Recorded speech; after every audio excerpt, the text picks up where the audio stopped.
Hello students, ನಮ್ಮ ಎಡುಸ್ಟಾರ್ YouTube ಚಾನಲ್ಗೆ ಸ್ವಾಗತ ಸುಸ್ವಾಗತ. ಇನ್ನೂ ಯಾರ್ಯಾರು ಸಬ್ಸ್ಕ್ರೈಬ್ ಮಾಡ್ಕೊಂಡಿಲ್ಲ ಈಗಲೇ ಸಬ್ಸ್ಕ್ರೈಬ್ ಮಾಡ್ಕೊಳ್ಳಿ. ಯಾವುದೇ ಅಪ್ಡೇಟ್ಸ್ ಬಿಟ್ಟರು ನಿಮಗೆ ಫಸ್ಟೇ ನೋಟಿಫಿಕೇಷನ್ ಬರುತ್ತೆ. ಇವಾಗ ಲೇಟ್ ಮಾಡೋದು ಬೇಡ, ಡೈರೆಕ್ಟ್ ವೀಡಿಯೋ ಹೋಗೋಣ ಬನ್ನಿ. ಎಲ್ಲರೂ ಕೇಳ್ತಾ ಇದ್ರಿ ಅಲ್ವಾ, MC ಟಫ್ ಇರುತ್ತಂತೆ ಈ ಸತಿ, ಬಟ್ ಹೆಂಗೆ ಯಾವ ಥರ ಅಟೆಂಡ್ ಮಾಡಬೇಕು ಅಂತ. ಕ್ವಶನ್ಸ್ ಹೆಂಗೆ ಬರಲಿ, ಬಟ್ ನೋ ಪ್ರಾಬ್ಲಮ್, ಆರಾಮಾಗಿ ನೀವು ಅಟೆಂಡ್ ಮಾಡ್ಬೋದು. ಬಟ್ ಅದನ್ನು ಒಂದು ಸ್ಟ್ರಾಟಜಿ ಮೇಲೆ ಅಟೆಂಡ್ ಮಾಡಿದ್ರೆ ನಿಮ್ಗೆ ತುಂಬ ಈಸಿ ಆಗುತ್ತೆ. ಲೈಕ್ ಅದು ನೀವು ಆರಾಮಾಗಿ ಪಾಸ್ ಆಗ್ಬೋದು, ಯಾವುದೇ ಕಾರಣಕ್ಕೂ ಬ್ಯಾಕ್ಲಾಗ್ಸ್ ಬರಲ್ಲ, ಓಕೆನಾ. ಬಟ್ ಲಾಸ್ಟ್ ಇಯರೆಲ್ಲ ಜಾಸ್ತಿ ಬ್ಯಾಕ್ಲಾಗ್ಸ್ ಇದ್ದಿದ್ದೆ DMS ಮತ್ತು ಇದು MCಗೆ. ಸೊ ಎಷ್ಟೊಂದು ಜನ MCಯಲ್ಲಿ ಬ್ಯಾಕ್ಲಾಗ್ಸ್ ಇರೋದಕ್ಕೆ ಕೇಳ್ತಾ ಇದ್ರಿ. ಇವಾಗ ಇದನ್ನು ಹೇಳ್ತಿದ್ದೀವಿ ನೋಡಿ. ಅಂದರೆ ನೀವು ಈ ಥರ ಒಂದು ಮಾಡೆಲ್ ಪೇಪರ್ನ, ಅಥವಾ ಈಗ ನಾವೇನು ಇದನ್ನು ಈಗ ಹೇಳ್ತಾ ಇದ್ದೀವಿ, ಈ PDF ನಾವು ನಿಮಗೆ ಡೈರೆಕ್ಟ್ PDF ಲಿಂಕ್ನ ನಾವು ಡಿಸ್ಕ್ರಿಪ್ಷನಲ್ಲಿ ಕೊಟ್ಟಿರ್ತೀವಿ. ಇದನ್ನು ರೆಫರ್ ಮಾಡ್ಕೊಳ್ಳಿ. ಇದರಲ್ಲಿ ವಿತ್ ಆನ್ಸರ್ಸ್ ಕೂಡ ಇರುತ್ತೆ. ಇದನ್ನೇ ರೆಫರ್ ಮಾಡಿದ್ರೂ ನೀವು ಖಂಡಿತ ಪಾಸ್ ಆಗೇ ಆಗ್ತೀರಾ.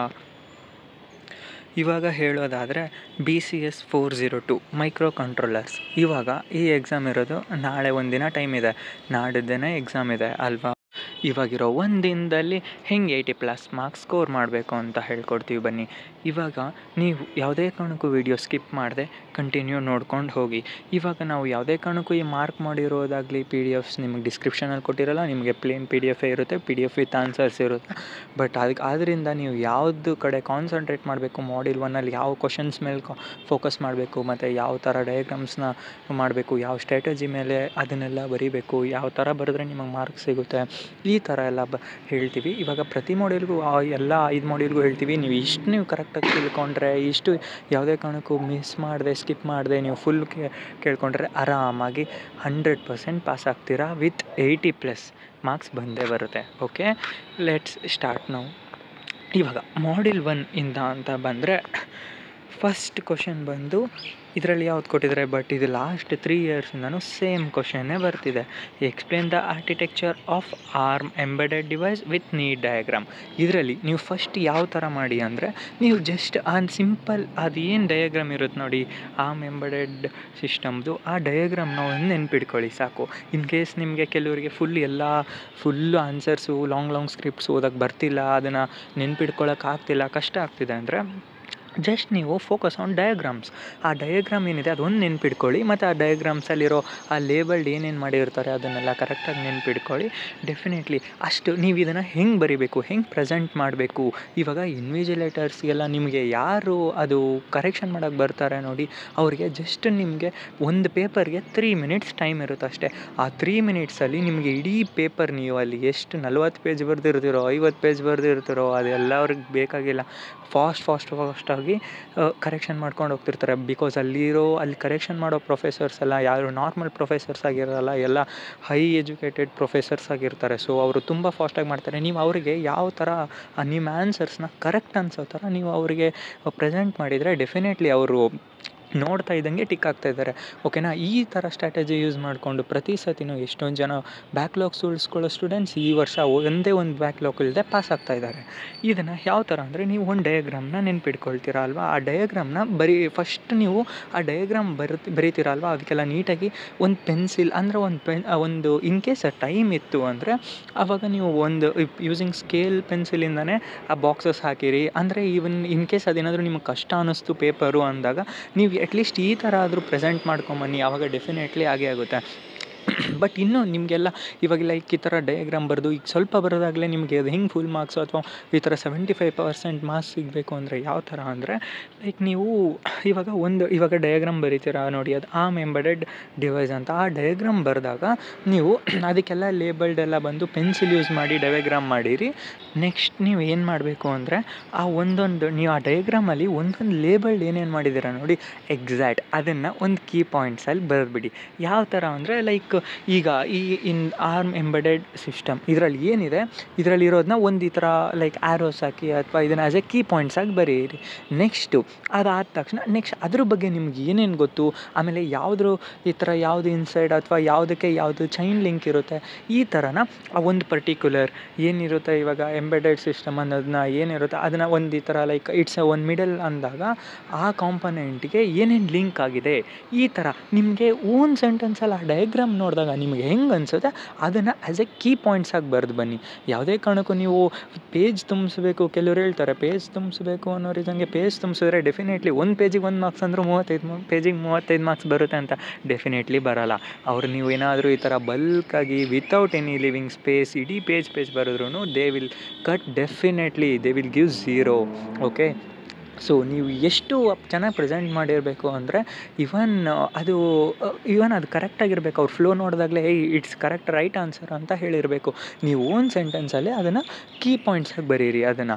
ಆಮೇಲಿಂದ ಆ ಕೀ ಪಾಯಿಂಟ್ಸ್ ಅಂದ್ರೂ ನೀವು ಅರೌಂಡ್ ಒಂದು ಈ ಥರ ಒಂದು ಅರೌಂಡ್ 1 ಲೈನಿಂದ 2 ಲೈನ್ ಬರೀರಿ. ಅದನ್ನು ಯಾವ ಥರ ಬರಿಬೋದು ಅಂದರೆ, ಇವಾಗ ನೋಡಿ, ಒಂದು ಆರ್ಮ್ ಎಂಬೆಡೆಡ್ ಸಿಸ್ಟಮ್ ಅಂದರೆ ಇವಾಗ ನೀವು ಅದಕ್ಕೊಂದು ಹೇಳಿರ್ತೀರ ನೋಡಿ, ಆ ಕಾಂಪೊನೆಂಟ್ ಏನಕ್ಕೆ ಯೂಸ್ ಆಗುತ್ತೆ, ಅದು ಎಲ್ಲಿ ಕನೆಕ್ಟ್ ಆಗಿದೆ ಅಂತ ಹೇಳ್ತೀರಾ. ಅದಾದಮೇಲೆ ಲಾಸ್ಟಿಗೆ so this is known as embedded system ಅಥವಾ ಎಂಬೆಡೆಡ್ ಕಂಟ್ರೋಲ್ ಯೂನಿಟ್, ಈ ಥರ ನೀವು ಹೇಳಿ. ಈ ಥರ ಬರೆದಾಗ ಡೆಫಿನೆಟ್ಲಿ ನಿಮಗೆ ಪಾಸ್ ಆಗ್ತೀರಾ. ಬಿಕಾಸ್ ನಾನು ಇದನ್ನೆಲ್ಲ ನಿಮ್ಗೆ ಯಾಕೆ ಹೇಳ್ತಿದ್ದೀನಿ ಅಂದರೆ, ಎಷ್ಟೊಂದು ಜನ ಬ್ಯಾಕ್ಲಾಗ್ಸ್ ಉಳಿತಿದೆ ಅವ್ರದ್ದು, ಬ್ಯಾಕ್ಲಾಗ್ಸ್ ಹೋಲ್ಡರ್ಸ್ ಆಗ್ತಿದ್ದಾರೆ. ಸೊ ಯಾಕೆ ಆ ಥರ, ಅದಕ್ಕೋಸ್ಕರ ನಿಮಗೆ ಇದು ಗೊತ್ತಾಗ್ತಾ ಇಲ್ಲ. ಎಷ್ಟೊಂದು ಜನಕ್ಕೆ ಅಲ್ಲಿ ನೀವು ಎಕ್ಸಾಮಲ್ಲಿ ಕೂತ್ಕೊಂಡಾಗಲೇ ನಿಮ್ಗೆ ಎಫೆಕ್ಟ್ ಗೊತ್ತಾಗುತ್ತೆ, ಯಾವ ಥರ ಆಗ್ತಿದೆ ಎಫೆಕ್ಟು. ಅಯ್ಯೋ, ನಾವು ಆ ವಿಡಿಯೋ ನೋಡಬೇಕಾಗಿತ್ತು, ಅವ್ರು ಹೇಳಿದ ನಿಜ ನೋಡಿ, ಪ್ರತಿ ಸತಿನೂ ಇದೇ ಥರನೇ ಆಗೋದು ಫ್ರೆಂಡ್ಸ್. ಅದಕ್ಕೋಸ್ಕರ ನೀವು ಇದನ್ನು ಕರೆಕ್ಟಾಗಿ ನೋಡ್ಕೊಂಡಿರಿ. ಇವಾಗ ಏನೇನು ಹೇಳ್ತಿದ್ದೀನಿ ಈ ಥರ ಫಾಲೋ ಮಾಡಿ. ಡೆಫಿನೆಟ್ಲಿ ಇದು 5 ಮಾಡ್ಯೂಲ್ಗೂ ಇದೇ ಥರ ನೀವು ಸ್ಟೆಪ್ಸ್ ಯೂಸ್ ಮಾಡಬೇಕಾಗುತ್ತೆ. ಬಟ್ ಪ್ರತಿ ಮಾಡ್ಯೂಲ್ಗೂ ಇವಾಗ ಡಯಾಗ್ರಾಮ್ಸ್ ಆ್ಯಂಡ್ ಎವ್ರಿ ಮಾಡ್ಯೂಲ್ಸ್ ಇರೋಲ್ಲ, ಬಟ್ ಡಿಫ್ರೆಂಟ್ ಮಾಡ್ಯೂಲ್ಸಲ್ಲಿ ಡಿಫ್ರೆಂಟ್ ಇರುತ್ತೆ. ಸೊ ನೀವು ಅದನ್ನು ಯಾವ ಥರ ಫೋಕಸ್ ಮಾಡೋಣ ಅಂತ ನೆಕ್ಸ್ಟ್ಗೆ ಹೋಗೋಣ ಬನ್ನಿ. ಇವಾಗ ಫಸ್ಟ್ ಕ್ವಶನ್ ಬಂದರೆ ಇದೇನೇ ಸೇಮ್ ನೋಡ್ಕೊಳ್ಳಿ. ಆರ್ಮ್ ಸ್ಟ್ರಕ್ಚರ್ ಇದು ಬಂದೇ ಬರುತ್ತೆ. ಆಲ್ಮೋಸ್ಟ್ 99% ಗ್ಯಾರಂಟಿ ಇದೆ, ಬಂದೇ ಬರುತ್ತೆ. ಯಾವುದೇ ಕಾರಣಕ್ಕೂ ಮಿಸ್ ಆಗದೇ ಇರೋ ಕ್ವಶನ್ಸ್ ಇದೆಲ್ಲ. ಸೇಮ್ ಈ ಮೈಕ್ರೋ ಕಂಟ್ರೋಲಲ್ಲಿ ಇದೆ ಅಂದರೆ ಜಾಸ್ತಿ ನಿಮಗೆ 6 ಆ ಥರ 6, 8 ಈ ಥರ ಅಲಾಟ್ ಆಗಿರೋಲ್ಲ ಮಾರ್ಕ್ಸು. Just 10 direct ಕೊಟ್ಬಿಟ್ಟಿರ್ತಾರೆ. ಓಕೆನಾ, ಈ ಸತಿನ ನೆಕ್ಸ್ಟು ಈಗ ನಾಳೆ ಡೇ ಆಫ್ ಟುಮಾರೋ ಯಾವ ಥರ ಇದೆ ಪೇಪರ್ ನೋಡೋಣ ಬನ್ನಿ. ಮತ್ತು ಇವಾಗ ನೆಕ್ಸ್ಟ್ ಕ್ವಶನ್ ಅಂತ ಬಂದರೆ, how are monitor and control internal operations performed in ARM core, explain in brief. ಈ ಥರ ಕೇಳಿದಾಗ ನೀವು ಏನು ನೋಡ್ಕೊಂಡಿರಿ ಗೊತ್ತಾ, ಫಸ್ಟು ನೀವು ಮಾನಿಟರ್ ಆ್ಯಂಡ್ ಕಂಟ್ರೋಲ್ ಆಪರೇಷನ್ಸ್ ಅನ್ನೋದಕ್ಕಿಂತ ಫಸ್ಟ್ ನೀವು ARM ಕೋರ್ ಅಂದರೆ ಏನನ್ನೋದನ್ನ ತಿಳ್ಕೊಂಡಿರಿ. ಫಸ್ಟು ನೀವೇನಾದರೂ ಅಲ್ಲಿ ಫಸ್ಟ್ ಪೇಪರಲ್ಲಿ ಡೆಫಿನೇಷನ್ ಆಫ್ ARM ಕೋರ್ ಅಂತ ಬರೆದು ನೀವೇನಾದರೂ ಆ ಡೆಫಿನೇಷನ್ ಬರೆದು ನೆಕ್ಸ್ಟ್ ಮಾನಿಟರ್ ಆ್ಯಂಡ್ ಕಂಟ್ರೋಲ್ ಅಂತ ಹಾಕಿದ್ರಿ ಅನ್ನೋದೇ ಆದರೆ ಡೆಫಿನೆಟ್ಲಿ ನಿಮಗೆ ನೋಡಿ ಇವಾಗ 95% ಚಾನ್ಸಸ್ ಇದೆ. ಏನಂದರೆ ನೀವು ಆ ARM ಕೋರ್ ಅನ್ನೋದಕ್ಕೆ ಏನಾದರೂ ನೀವು ಕರೆಕ್ಟ್ ಡೆಫಿನೇಷನ್ ಬಂದಿದೆ ಅಂದರೆ ನೆಕ್ಸ್ಟು ಮಾನಿಟರ್ ಕಂಟ್ರೋಲಲ್ಲಿ ಸ್ವಲ್ಪ ಮಿಸ್ಟೇಕ್ ಇದ್ರೂ ಅದನ್ನು ಟಿಕ್ಕಾಗಿ 10 ಮಾರ್ಕ್ಸ್ ಹಾಕಿರ್ತಾರೆ. ಇಷ್ಟೇ.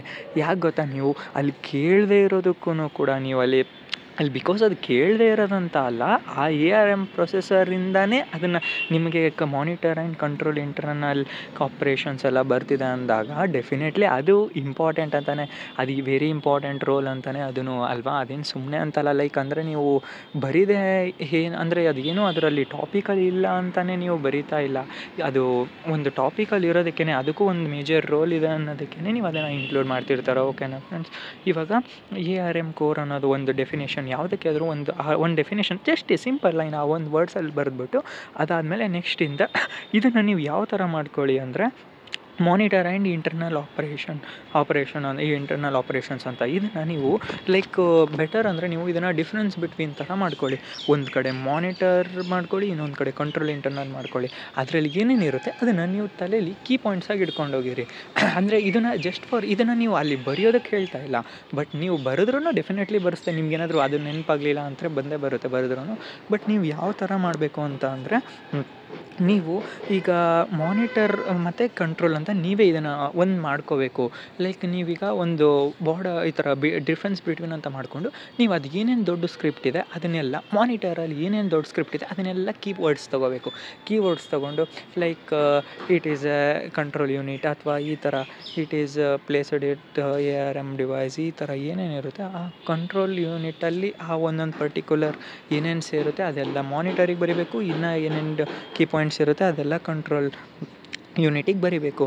ಸೊ ಇವಾಗ ನೀವು ಇದನ್ನು ಮಾಡ್ಕೊಂಡಾಗ ಇದು ಏನಕ್ಕಂತ ಹೇಳ್ತೀನಿ ನೋಡಿ.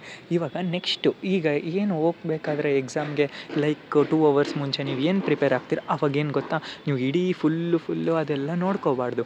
ಜಸ್ಟ್ ಇವಾಗ ಏನು ಪ್ರಿಪೇರ್ ಮಾಡ್ಕೊಂಡಿರ್ತೀರ ನೋಡಿ. ಸೊ ಇದಕ್ಕೆ ಇವಾಗೆಲ್ಲ ಪ್ರೀಮಿಯಮ್ ಮೆಟೀರಿಯಲ್ಸ್ ಅಂತ ಯಾಕೆ ಹೇಳ್ತಾರೆ, ಇವಾಗ ಇವನ್ ನಮ್ಮ ಕಡೆ ಈ ಥರ VTU ಕಡೆಯಿಂದನೇ ಪ್ರೊವೈಡ್ ಮಾಡ್ತಿದ್ದೀವಿ, VTU ಬೆಳಗಾಂ ಅಪ್ಡೇಟ್ಸ್ ಕಡೆಯಿಂದನೇ. ಸೊ ನಿಮ್ಗೆ ಯಾರಿಗಾದ್ರೂ ಈ ಥರ ಪ್ರೀಮಿಯಮ್ ಮೆಟೀರಿಯಲ್ಸ್ ಬೇಕು ಅಂದರೆ ಖಂಡಿತ ನೀವು ನಮ್ಮನ್ನ ಕಾಂಟ್ಯಾಕ್ಟ್ ಮಾಡಿ, ಡೆಫಿನೆಟ್ಲಿ ನಾವು ನಿಮಗೆ ಹೆಲ್ಪ್ ಮಾಡ್ತೀವಿ. ಇದೇನಾದರೂ ನಿಮಗೆ ಪ್ರೀಮಿಯಮ್ ಮೆಟೀರಿಯಲ್ಸ್ ಬೇಕು ಅಂದರೆ ನೀವು ಕಮೆಂಟ್ ಮಾಡಿ, ನಿಮಗೆ ಅದ್ರ ಇನ್ಫಾರ್ಮೇಷನ್ ಕಳಿಸಿರ್ತೀವಿ. Then you can contact us and get the premium materials. ಇದನ್ನು ಯೂಸ್ ಮಾಡ್ಕೊಂಡು ಆ ಪ್ರೀಮಿಯಮ್ ಮೆಟೀರಿಯಲ್ಸ್ ಅಂದಾಗ ನಾವು ಯಾವ ಥರ ಬಿಲ್ಡ್ ಮಾಡಿರ್ತೀವಿ ಅಂತ, ಇವಾಗ ನಾವು ಏನು ಹೇಳ್ತಿದ್ದೀವಿ ಅದೇ ಥರನ ನಾವು ನಿಮಗೆ ಈಸಿಯಾಗಿ ಬಿಲ್ಡ್ ಮಾಡಿರ್ತೀವಿ. ಬಟ್ ನೀವು ಇದನ್ನೆಲ್ಲ ಬಿಲ್ಡ್ ಮಾಡಬೇಕು ಅಂದರೆ ಒಂದು 2 ಅವರ್ಸ್ ತೊಗೊಂಡಿರುತ್ತೆ. ಬಿಕಾಸ್ ಅದೆಲ್ಲ ಲಾಜಿಕ್ಕಿಂದ ನೀವು ಒಂದೊಂದು ಕ್ವಶನ್ಗೂ ಲೈಕ್ ಅರೌಂಡ್ 20 to 30 ಮಿನಿಟ್ಸ್ ನಾವು ಸ್ಪೆಂಡ್ ಮಾಡಬೇಕಾಗುತ್ತೆ. ಈ ಥರ ಎಲ್ಲ ಮಾಡಿದಾಗ ಅದು ನಿಮಗೆ ತುಂಬ ಈಸಿ ಇರುತ್ತೆ. ನೀವು ಇನ್ ಕೇಸ್ ಅದನ್ನೇ ಬರೆದು ಬಂದ್ರೂ ನಿಮಗೆ at least of marks 50% of marks guarantee ಇದ್ದೇ ಇರುತ್ತೆ ಅಂತ. ಇನ್ ಕೇಸ್ ಅದರಲ್ಲೂ ನೀವೇನಾದರೂ ಸೆಂಟೆನ್ಸ್ ಜಸ್ಟ್ ಇವಾಗ ನೋಡಿ, ಯಾವುದಾದ್ರೂ ಒಂದು ಸೆಂಟರ್ 1-2 ಕೀವರ್ಡ್ಸ್ ನೆನ್ಪಿಟ್ಕೊಂಡು ಅದಕ್ಕೆ ಒಂದು ಸೆಂಟೆನ್ಸ್ ಮಾಡಿ ಬರೆದ್ಬಿಟ್ರೆ ಡೆಫಿನೆಟ್ಲಿ ಅವ್ರು ಏನು ನೋಡ್ತಾರೆ ಹೇಳಿ. ಇವಾಗ ವ್ಯಾಲ್ಯುವೇಟರ್ಸ್ ಎಲ್ಲ ನಿಮಗೆ ಗೊತ್ತು ತಾನೆ, ಆ ವರ್ಡಲ್ಲಿ ನಿಮಗೆ ಕೂಡ ಟೀಚರ್ಸ್ ಹೇಳಿರ್ತಾರೆ, ಪ್ರೊಫೆಸರ್ಸ್ ಹೇಳಿರ್ತಾರಲ್ವ, ನೀವು ಆ ವರ್ಡ್ಸ್ನ ಯೂಸ್ ಮಾಡಿದ್ರೆ ಆ ಒಂದು ಲೈನ್ಸಲ್ಲಿ ಆ ವರ್ಡ್ಸ್ ಇತ್ತು ಅಂದರೆ ಡೆಫಿನೆಟ್ಲಿ ಅದು ಯೂಸ್ ಆಗುತ್ತೆ ಅಂತ ಹೇಳಿರ್ತಾರೆ. ಅದನ್ನು ಬರೀರಿ ಅಂತ. ಸೊ ಇವನ್ ನೀವು ಆ ಥರನೇ ಮಾಡಬೇಕಾದ ಆ್ಯಕ್ಚುಲಿ ಅದನ್ನು ನಾವು ನಿಮಗೆ ಈ ಥರ ಫುಲ್ ಪ್ರೊವೈಡ್ ಮಾಡ್ತೀವಿ ಯಾವ ಥರ ಅಂತ ಈಸಿಯಾಗಿ. ಮತ್ತು ಈಗ ನೆಕ್ಸ್ಟ್ ಮಾಡ್ಯೂಲ್ ಹೋಗೋದಾದರೆ ಈಗ ಇದರಲ್ಲಿ ಏನಿರುತ್ತೆ ಸೇಮ್ ಇದರಲ್ಲಿ ಈ 2 ಕ್ವಶನ್ಸ್ ಪ್ರಿಪೇರ್ ಆಗಿ ನೆಕ್ಸ್ಟು ನೋಡಿ. ನೀವು ನಾನು ಯಾಕೆ ಅವಾಗ ಹೇಳಿದೆ ಅಂದರೆ ARM ಕೋರ್ನ ಓದ್ಕೊಳ್ಳಿ. ಅದು ಓದಿದ್ರೆ ನಿಮ್ಗೆ ಎಷ್ಟು ಯೂಸ್ ಆಗುತ್ತೆ ಅಂದರೆ, ನೀವು ನೋಡಿ ARM ಕೋರ್ ಅನ್ನೋದು ಅದರಲ್ಲೂ ಇದೆ. ನೆಕ್ಸ್ಟ್ ನೋಡಿ 2A ಅಲ್ಲಿ ನೋಡ್ತಿದ್ದೀರಾ ನೋಡಿ ನೀವು, ಎಕ್ಸ್ಪ್ಲೇನ್ ಮೆಮೊರಿ ಮ್ಯಾನೇಜ್ಮೆಂಟ್ ಇನ್ ARM ಕೋರ್, ಅಲ್ಲೂ ARM ಕೋರ್ ಬಂತ. Next explain mechanism applied by ARM core, ಅಲ್ಲೂ ARM ಕೋರ್ ಬಂತ. ಸೊ ನೀವು ಒಂದು ಸತಿ ಈ ಥರ ನೀವು ಹಿಡಿಬೇಕು ಅಂತ ನಾನು ಹೇಳ್ತಾ ಇರೋದು. ನೀವು ಒಂದು ARM ಕೋರ್ ಅನ್ನೋದನ್ನ ಈ ಥರ ಮೇನ್ ಅದನ್ನು ಯಾವ್ದು ರಿಪೀಟ್ ಆಗುತ್ತೆ ಅದನ್ನು ನೀವು ಅದ್ರದ್ದು ಡೆಫಿನೇಷನ್ ಓದಿದರೆ ಡೆಫಿನೆಟ್ಲಿ ನೀವು ಅದನ್ನು ಆ್ಯಡ್ ಮಾಡಬೇಕು ಫಸ್ಟು. ದೆನ್ ನೆಕ್ಸ್ಟ್ ನಿಮಗೆ ಇದ್ರ ಬಗ್ಗೆ ಏನೇನು ಗೊತ್ತು ಸ್ವಲ್ಪ ಓದ್ಕೊಂಡಿರಿ. In case you are a topper, this is not for you, ಓಕೆನಾ. ನೀವು ಖಂಡಿತ ನೀವು ಓದ್ಕೊಳ್ಳಿ. ಬಟ್ ನಾವು ಹೇಳ್ತಿರೋ ಮೆಥಡಲ್ಲಿ ಓದ್ಕೊಂಡ್ರೆ ನಿಮ್ಗೆ ಇನ್ನೂ ತುಂಬ ಚೆನ್ನಾಗಿ ಲೈಕ್ 95 ಮೇಲೆ ತೆಗಿಯೋರೆಲ್ಲ 100 ತೆಗಿತೀರಾ, ಓಕೆನಾ. ಇದರಲ್ಲಿ ಯಾವುದೇ ಕಾರಣಕ್ಕೂ ಏನೂ ಪ್ರಾಬ್ಲಮ್ ಆಗೋಲ್ಲ. ಇನ್ ಕೇಸ್ ಇದರಿಂದ ತುಂಬಾ ಹೆಲ್ಪ್ಫುಲ್ ಆಗಿದೆ. ಇವನ್ ಎಷ್ಟೊಂದು ಜನ ಅದು ರಿಸಲ್ಟ್ಸ್ ಕೂಡ ನಮಗೆ ನೋಡಿದಾಗ ಎಷ್ಟು ಖುಷಿ ಆಗುತ್ತೆ. ಈ ಥರ ಸರ್ ನಿಮ್ಮಿಂದ ನೀವು ಹೇಳ್ಕೊಟ್ಟಿರೋ ಟ್ರಿಕ್ಸಿಂದ, ನಿಮ್ಮ ಪ್ರೀಮಿಯಮ್ ಮೆಟೀರಿಯಲ್ಸಿಂದ ನಾವು ಇವಾಗ ಸ್ಕೋರ್ ಮಾಡೋರು. ಇವನ್ ನಮ್ಮ ಪ್ರೀಮಿಯಮ್ ಮೆಟೀರಿಯಲ್ಸ್ ಹೆಂಗಂದರೆ ಪಾಸಿಂಗ್ ಮಾಡೋರ್ಗೂ ಪಾಸಿಂಗ್ ಪ್ಯಾಕೇಜ್ ಆಗೋ ತುಂಬ ಯೂಸ್ ಆಗುತ್ತೆ, ಸ್ಕೋರಿಂಗ್ ಮಾಡೋರ್ಗೂ 100 ಸ್ಕೋರ್ ಮಾಡೋದು ತುಂಬ ಈಸಿ ಆಗುತ್ತೆ. ಸೊ ಯಾರ್ಯಾರಿಗೆ ನಿಮಗೆ ಬೇಕು ಖಂಡಿತ ಕಮೆಂಟ್ ಸೆಕ್ಷನಲ್ಲಿ ಹೇಳಿರಿ. ಮತ್ತು ಇವಾಗ ನೀವು ಇದೇ ಥರನೇ ಇವಾಗ ನಿಮ್ಗೆ ಯಾಕೆ ಈ ಒಂದು ಮಾಡ್ಯೂಲ್ನ ತೊಗೊಂಡು ಹೇಳಿದೆ ಅಂದರೆ, ಜಸ್ಟ್ ಫಾರ್ ನಾವು ಹೇಳೋದಾಗಿರಲಿ ಏನೇ ಆಗಲಿ, ನೀವು ಈ ಥರ ಪ್ರತಿಯೊಂದಕ್ಕೂ ನಾವು ಈ ಥರ ಅಪ್ಡೇಟ್ಸ್ ಕೊಡ್ತಾ ಇರ್ತೀವಿ. ನೀವು ಏನೇ ಥರ ನಿಮಗೆ ಡೌಟ್ ಇರಲಿ, ಯಾವುದೇ ಸಬ್ಜೆಕ್ಟಲ್ಲಾಗಿರಲಿ ನೋ ಪ್ರಾಬ್ಲಮ್, ಯಾವುದೇ ಸೆಮಿಸ್ಟರ್ ಆಗಿರಲಿ ನೋ ಪ್ರಾಬ್ಲಮ್, ನೀವು ಅದನ್ನು ನಮ್ಮ ಹತ್ರ ಹೇಳಿ ಕಮೆಂಟ್ ಸೆಕ್ಷನಲ್ಲಿ ತಿಳಿಸಿ. ಡೆಫಿನೆಟ್ಲಿ ನಾವು ನಿಮಗೆ ಹೆಲ್ಪ್ ಮಾಡ್ತೀವಿ. ಈ ಥರನೇ ನಾವು ಪ್ರತಿಯೊಂದು ಮಾಡ್ಯೂಲ್ಗೂ module 2, module 3 and module 4 and module 5 ಇಷ್ಟರಲ್ಲೂ ಏನಿದೆ ಇವೆಲ್ಲ ನೋಡಿ. ನೀವು ಆ ಥರ ಬೇಸಿಕ್ ಸ್ಟ್ರಕ್ಚರ್ ಅಂದಾಗ ಹಾಗಂತ ಇವಕ್ಕೆಲ್ಲನೂ ನೀವು ಅದೇ ಫಸ್ಟ್ ಮಾಡ್ಯೂಲ್ ಕಾನ್ಸೆಪ್ಟನ್ನ ಯೂಸ್ ಮಾಡಿಕೊಂಡ್ರೆ ಕೆಲವೊಂದು ಸತಿ ಫ್ಲಾಪ್ ಆಗುತ್ತೆ. ಆಮೇಲೆ ಕೆಲವು ಸತಿ ಹೇಳ್ತಾರೆ, ಸರ್ ನೀವು ಆ ಥರ ಹೇಳಿದರೆ ಬಟ್ ಅದು ಈ ಥರದಲ್ಲಿ ವರ್ಕ್ ಆಗಲಿಲ್ಲ ಅಂತ. ಬಿಕಾಸ್ ಅದು ನೀವು ಯಾವ ಕ್ವಶನಿಗೆ ಯೂಸ್ ಮಾಡ್ತೀರ ಅನ್ನೋದು ತುಂಬ ಇಂಪಾರ್ಟೆಂಟ್ ಆಗಿರುತ್ತೆ. Because based on module and based on that module concepts ಏನೇನಿದೆ ಅದರಲ್ಲಿ ನೀವು ಯಾವುದನ್ನು ಯೂಸ್ ಮಾಡ್ತೀರಾ, ಯಾವ ಥರ ಸ್ಟ್ರಾಟಜೀಸ್ ಯೂಸ್ ಮಾಡಬೇಕು, ಯಾವ ಥರ ಯೂಸ್ ಮಾಡಿದ್ರೆ ಮಾರ್ಕ್ಸ್ ಬರುತ್ತೆ, ಯಾವ ಥರ ಟೆಕ್ನಿಕ್ಸ್ ಯೂಸ್ ಮಾಡಬೇಕು ಅಂತ, ಇದೆಲ್ಲ ಒಂದು ಸ್ಟ್ರಾಟಜಿ. ಅವ್ರ ಕ್ವಶನ್ ಪೇಪರ್ ಸೆಟರ್ಸ್ ಕೂಡ ಈ ಥರ ಸ್ಟ್ರಾಟಜಿ ಮೇಲೆ ಬಿಲ್ಡ್ ಮಾಡಿರ್ತಾರೆ. ಅವ್ರಿಗೂ ಕೂಡ ಕಷ್ಟ ಆಗಬಾರ್ದು. ಬಿಕಾಸ್ ಅಲ್ಲಿರೋ ಪ್ರೊಫೆಸರ್ಸ್ ಎಲ್ಲ ಸೇಮ್ ಮೈಂಡ್ ಸೆಟೆಡ್ ಆಗಿರುತ್ತೆ. ಸೊ ಅವರಿಗೆ ನೀವು ಏನು ಜಸ್ಟು ಅವ್ರಿಗೆ ಯಾವ ಥರ ಕರೆಕ್ಟ್ ಅನಿಸುತ್ತೆ ಅವ್ರಿಗೆ ಇಷ್ಟ ಆಗೋಂಥ ಕ್ವಶನ್ ಕೊಟ್ಟಿರ್ತಾರೆ. ಬಟ್ ಅದೆಲ್ಲ ಲಾಜಿಕ್ ಕ್ವಶನ್ಸ್ ಆಗಿರುತ್ತೆ. ನಿಮಗೆಲ್ಲ ಎಕ್ಸಾಮಲ್ಲಿ ಬರೋದು ಅಯ್ಯೋ ಅದು ಟಫ್ ಇದೆ ಅಂತಾರೆ. But it will be most like ನೀವು ಈಗ IA1 IA2 ಅಲ್ಲಿ ಏನು ಬರೀತೀರಾ ಅದೆಲ್ಲ ಟಫೆಸ್ಟ್ ಕ್ವಶನೇ ಅಂದ್ಕೊಳ್ಳಿ ನೀವು ಬೇಕಾದರೆ. ಬಟ್ ನಿಮಗೆ ಅದು ಈಸಿ ಅನಿಸುತ್ತೆ. ಯಾಕೆ ಹೇಳಿ, ಆ ಕ್ವಶನ್ಸೇ ಮೊದಲು ಕೊಟ್ಬಿಟ್ಟಿರ್ತಾರೆ ನಿಮಗೆ. ಸೊ ನಿಮ್ಗೆ ಅದು ಈಸಿ ಆಗುತ್ತೆ. But the real easiest questions ಅಂದರೆ ನಿಮ್ಗೆ VTU ಎಕ್ಸಾಮಲ್ಲಿ ಬರೋದೇ ರಿಯಲ್ ಈಸಿಯೆಸ್ಟ್ ಕ್ವಶನ್ಸ್. ಬಟ್ ನೀವು ಅದನ್ನು ಯಾವ ಥರ ತೊಗೊಳ್ತೀರಾ ಅನ್ನೋದೇ ತುಂಬ ಇಂಪಾರ್ಟೆಂಟ್. ಬಟ್ ನೀವು ಎಲ್ಲರೂ ಕೇಳ್ತಾ ಇದ್ರಿ ಅಲ್ವಾ, ಪ್ರೀಮಿಯಮ್ ಮೆಟೀರಿಯಲ್ಸ್ ಹಿಂಗಿರುತ್ತೆ ಸರ್, ಯಾವ ಬೇಸಸ್ ಮೇಲೆ ಬಿಲ್ಡ್ ಮಾಡಿರ್ತೀರ, ಹಿಂಗೆ ಬರುತ್ತೆ ಅದೆಲ್ಲ ಅಂತ. ಸೊ ನಾವು ಈ ಥರ ನಾರ್ಮಲ್ ನಿಮಗೆಲ್ಲ ಕೊಡೋಲ್ಲ, ಜಸ್ಟು ಈ ಥರ ಒಂದು ಸುಮ್ಮನೆ ಆ್ಯಸ್ ಎ ನಾರ್ಮಲ್ ಕ್ವಶನ್ಸ್ ಥರ ಕೊಡೋಲ್ಲ ನಾವು. ಬಟ್ ನೀವು ಆ ಕ್ವಶನ್ಸ್ ವಿತ್ ಆನ್ಸರ್ಸ್ ಅಂತ ಸೆಟ್ ಮಾಡಿದಾಗ ನಾವು ಈ ಥರ ನಿಮಗೆ ಅದನ್ನು ನಾವು ಒಂದೊಂದು ಕ್ವಶನ್ಗೆ ಅರ್ಧ ಗಂಟೆ ಅಂದ್ರೂ ಲೆಕ್ಕ ಹಾಕಿ, ಲೈಕ್ ಪರ್ ಮಾಡ್ಯೂಲ್ 4 ಕ್ವಶನ್ಸ್ ಮಾಡ್ತೀವಿ, ಅಲ್ಲೇ 2 hours ಹೋಯ್ತಾ. ಈ ಥರ 5 ಮಾಡ್ಯೂಲ್ಸಿಗೆ ಮಾಡಬೇಕು ನಾವು ಅಲ್ವಾ. ಆ ಥರ 10 hours, ಹಾರ್ಡ್ಲಿ 10 hours ಹೋಗುತ್ತಲ್ವಾ. ಸೊ ದಟ್ಸ್ ವಾಟ್, ಅದಕ್ಕೋಸ್ಕರ ಚಾರ್ಜ್ ಮಾಡಿರ್ತೀವಿ ನಾವು. ಬಟ್ ಏನು ಗೊತ್ತಾ ಫ್ರೆಂಡ್ಸ್, ನಿಮಗೆ ಯಾವುದೇ ಕಾರಣಕ್ಕೂ ಅದಕ್ಕೇನಿಲ್ಲ, ನಿಮಗೆ ಈ ಥರ ನಾವಿದು ಸ್ಟೂಡೆಂಟ್ಸ್ ಫೇವರ್ ಮಾಡ್ತಿರೋದು. ಯಾವುದೇ ಕಾರಣಕ್ಕೂ ಯಾವ ಸ್ಟೂಡೆಂಟ್ಸ್ಗೂ VTU ಅಲ್ಲಿ ಕಷ್ಟ ಆಗಬಾರ್ದು. ಅವರು ತುಂಬಾ ಈಸಿಯಾಗಿ ಹ್ಯಾಂಡಲ್ ಮಾಡಬೇಕು ವಿತೌಟ್ ಎನಿ ಬ್ಯಾಕ್ಲಾಗ್ಸ್. ಅವ್ರ ಗೋಲ್ ರೀಚ್ ಆಗಬೇಕು, ಅವ್ರು ನೆಕ್ಸ್ಟ್ ಏನು ಅಂದ್ಕೊಂಡಿರ್ತಾರೆ ಅದನ್ನ ಸಾಧನೆ ಮಾಡಬೇಕು ಅಂತಲೇ ನೀವು ಯಾವುದೇ ಕಾರಣಕ್ಕೂ ಯಾವುದೇ ಥರ ಪ್ರೀಮಿಯಮ್ ಮೆಟೀರಿಯಲ್ಸ್ ಆಗಿರಲಿ ಅಥವಾ ಏನೇ ನಿಮಗೆ ಡೌಟ್ಸ್ ಇರಲಿ ನಮ್ಮ ಕಮೆಂಟ್ ಸೆಕ್ಷನಲ್ಲಿ ತಿಳಿಸಿ, ನಾವು ಡೆಫಿನೆಟ್ಲಿ ನಿಮಗೆ ಅದಕ್ಕೆ ರಿಪ್ಲೈ ಮಾಡ್ತೀವಿ. ಇವಾಗ ನೋಡಿದ್ದು ನಿಮ್ಗೆ ಇಷ್ಟ ಆಗಿದ್ದರೆ ಮಾಡ್ಯೂಲ್ 1 ಡೆಫಿನೆಟ್ಲಿ ನಿಮಗೆ ಮಾಡ್ಯೂಲ್ 2, ಮಾಡ್ಯೂಲ್ 3, ಮಾಡ್ಯೂಲ್ 4 ಈ ಥರ ಬೇಕು ಅಂದರೆ ನಮ್ಮ ಪ್ರೀಮಿಯಮ್ ಚಾನಲಲ್ಲಿ ಅವೈಲಬಲ್ ಇದೆ. ನೀವು ಅದನ್ನು ಈ ಥರ ನಮಗೆ ಈ ಥರ ಒಂದು 6 months 3 months ಆಲ್ರೆಡಿ ನಿಮ್ಗೆ ಇದನ್ನು ನೋಡಿರಬೇಕು. ನೀವು ಯಾರ್ಯಾರು ಗ್ರೂಪಲ್ಲಿ ಇರ್ತೀರೋ ಅವರವರು ಅರೌಂಡ್ 2 months ಬ್ಯಾಕ್ ನಾವೊಂದು ಹಾಕಿದ್ವಿ, ನಿಮ್ಗೆ ಈ ಥರ ಪೋಸ್ಟ್ ಮಾಡಿದ್ವಿ ಆ್ಯಸ್ ಎ ಯುಗಾದಿ ಆಫರ್ ಅಂತ ಒಂದು ಸತಿ ಮಾಡಿದ್ವಿ. ಲೈಕ್ ಅದರಲ್ಲಿ ಏನೆಂದರೆ, ಇವಾಗ ನಮ್ಮ ಪ್ರೀಮಿಯಮ್ ಚಾನಲ್ಗೆ ಜಾಯ್ನ್ ಆಗೋರು ಆಗ್ಬೋದು ಅಂತ. ಅದಕ್ಕೆ ಬಂದು ಆವಾಗ ತುಂಬ ಕಮ್ಮಿ ಕೊಟ್ಟಿದ್ವಿ, ಫೀ ಬಂದು 299 ಏನೋ ಕೊಟ್ಟಿದ್ವಿ, ಪರ್ 3 months ಇರ್ತಿತ್ತು. ಸೊ ಇವಾಗ ಅದೊಂದು ಸ್ವಲ್ಪ ಇನ್ಕ್ರಿಮೆಂಟ್ ಆಗಿರ್ಬೋದು. ಬಟ್ ನಿಮಗೇನಾದರೂ ಅದಕ್ಕೆ ಜಾಯ್ನ್ ಆಗೋ ಇಂಟ್ರೆಸ್ಟ್ ಇದ್ದರೆ ಡೆಫಿನೆಟ್ಲಿ, ಬಟ್ ಪ್ರೀಮಿಯಮ್ ಗ್ರೂಪ್ಸ್ಗೆ ನೀವು ಜಾಯ್ನ್ ಆದರೆ ಡೆಫಿನೆಟ್ಲಿ ನೀವು ಒಂದು IA1 ಹಿಡಿದು ಮೇನ್ ಫೈನಲ್ ಎಕ್ಸಾಮ್ ಬರೆದು ಅದನ್ನು ಕ್ಲಿಯರ್ ಆಗೋ ತನಕ ನಾವು ನಿಮ್ಮ ಜೊತೆಗೆ ಇರ್ತೀವಿ. ಅದು ನೀವು ಎಷ್ಟು ಸೆಮಿಸ್ಟ್ರ್, ಒಂದು ಸೆಮಿಸ್ಟ್ರಿಗೆ ಬೈ ಮಾಡಿದರೆ ಡೆಫಿನೆಟ್ಲಿ ಆ ಒಂದು ಸೆಮಿಸ್ಟ್ರ್ ಫುಲ್ಲು ನಾವು ಸ್ಟಾರ್ಟಿಂಗಿಂದ ಎಂಡಿಂಗ್ ತನಕ ನಾವು ನಿಮ್ಗೆ ಎಲ್ಲ ಥರ ಮೆಟೀರಿಯಲ್ಸ್ ಪ್ರೊವೈಡ್ ಮಾಡ್ತಿರ್ತೀವಿ, ಇಂಪಾರ್ಟೆಂಟ್ ಕ್ವಶನ್ಸ್ನ ಪ್ರೊವೈಡ್ ಮಾಡ್ತಿರ್ತೀವಿ ಈ ಥರ. ಬಟ್ ನೀವು ಅದನ್ನು ಯಾವ ಸಬ್ಜೆಕ್ಟ್ಗೆ, ಅದು ಪರ್ ಸಬ್ಜೆಕ್ಟ್ ಅಂತ ಇರುತ್ತೆ. ಈ ಥರ ನಿಮಗೆ ಅದರದ್ದೆಲ್ಲ ಡೀಟೇಲ್ಸ್ ಇದೆಲ್ಲ ಮಾಹಿತಿ ಬೇಕು ಅಂದರೆ ನಮಗೆ ಕಾಂಟ್ಯಾಕ್ಟ್ ಮಾಡಿ. ನಮ್ಮ ಕಾಂಟ್ಯಾಕ್ಟ್ ಮಾಡೋದು ಹೆಂಗೋ ಅಂದರೆ, ನೀವು ಇವಾಗ ಹಾಕಿರೋ ಡಿಸ್ಕ್ರಿಪ್ಷನಲ್ಲಿರೋ ನಮ್ಮ ವಾಟ್ಸಪ್ ಲಿಂಕಿಗೆ ಜಾಯ್ನ್ ಆಗಿ ಅದರಲ್ಲಿರೋ ನಮ್ಮ ಅಡ್ಮಿನ್ ನಂಬರಿಗೆ ಕಾಂಟ್ಯಾಕ್ಟ್ ಮಾಡಿದ್ರು ದಟ್ಸ್ ಆಲ್ ಫೈನ್. ಅವ್ರಿಗೆ ಅದು ಆ ಪ್ರೊಫೆಸರ್ ಅವ್ರಿಗೆ ಹೋಗುತ್ತೆ ಈವನ್. ಅಥವಾ ನಿಮಗೆ ಡೈರೆಕ್ಟ್ ನಿಮಗೆ ನಮ್ಮ ಕಾಂಟ್ಯಾಕ್ಟ್ ಬೇಕು ಅಂದರೆ ಡೆಫಿನೆಟ್ಲಿ ನೀವು ಅಲ್ಲಿ ಕಮೆಂಟ್ ಸೆಕ್ಷನಲ್ಲಿ ತಿಳಿಸಿ, ನಾವು ನಿಮಗೆ ಖಂಡಿತ ಪ್ರೊವೈಡ್ ಮಾಡ್ತೀವಿ. Thank you students, thank you for watching. ನೀವು ಇಷ್ಟ ಆಗಿದ್ರೆ ಒಂದು ಲೈಕ್ ಮಾಡಿ, ಒಂದು ಸಬ್ಸ್ಕ್ರೈಬ್ ಮಾಡಿ, ಅದು ನಮಗೆ ತುಂಬಾ ಹೆಲ್ಪ್ ಆಗುತ್ತೆ.